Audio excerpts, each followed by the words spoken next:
My name's Sharon Lourie. I'm the Executive Manager at Dress for Success Hamilton in New Zealand. I have been in this position for just over a year, and in Hamilton City since we began in 2002 we have served over 3,000 women. It's amazing. I have only obviously just come in, so there's been an amazing work that's gone on since the beginning. But I feel really privileged to be part of it. It's such a beautiful and unique work that we do. I have a real soft spot for our clients that are mothers, because a lot of our clients who are mothers come in, all of their time, their energy, their financial resources gone into their children, and they haven't really thought about themselves or have had any input into their own life. So they come into the boutique and you know that moment in the dressing process when this client who's a mum sees herself and thinks, oh my gosh, sees her reflection and just can't believe that she could look like this, and then she starts to believe that she could actually get that job she's after because she sees herself in this new way. She just hasn't had that input into her life for so long. She hasn't seen herself in that way, and you just see this magic, you know, this transformation. It's the confidence that they gain, of course, and it's that refreshed belief in themselves, especially the mums, because if you help a mum, you help her family, and then the whole community is impacted. And it's not just that you help the family economically by helping a mum, but it's the role modelling that goes on as well that's really amazing. Modelling to her children what it looks like to work and to do meaningful things outside of the home and in the wider community. That's very powerful to children growing up and seeing that.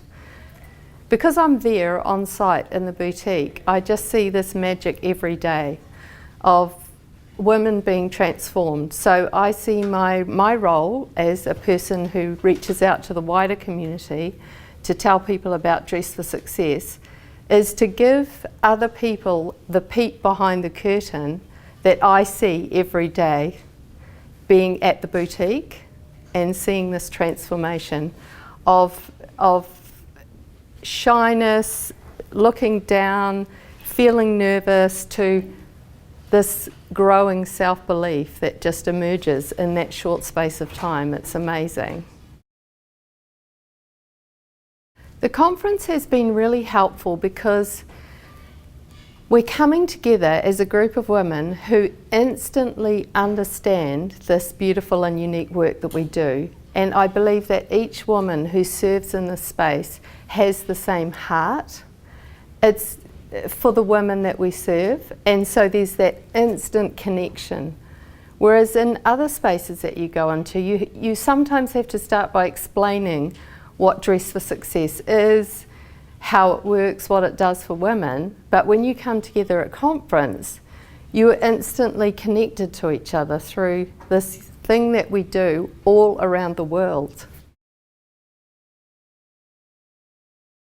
Within my first week of my job, we served a young woman who was being dressed for employment, and she was young, she was beautiful, she had a real sense of presence with her, and she had a lovely spirit. And there was a moment when we put a pair of shoes on that just looked amazing with the dress that we had on her, and we all just, you know, were blown away by how amazing she looked. And but it turned out, before she left, we discovered that she had 8 children in her care. And I just thought, whoa, that's amazing. And so I felt we're not just helping her, we're helping all of these children that are in her care as well, and the community that she was part of. So that was probably the beginning of, that was my first Dress for Success moment, right? Where I just wanted to cry and just felt really touched So for me, serving our mothers always makes my heart feel a little fuller. All of our clients are important, but serving our mothers makes my heart feel fuller.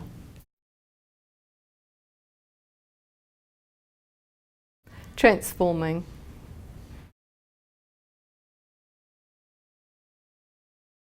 So a lot of people in the world don't even know where New Zealand is, but in New Zealand there are 7 Dress for Success affiliates. I think the 8th one has just been approved, and we're at the bottom of the world. But apparently when Dress for Success first went global, New Zealand, along with Canada, was one of the first countries to opt in, and Joy Gordon, our CEO, calls us small but mighty. And I feel really proud of that.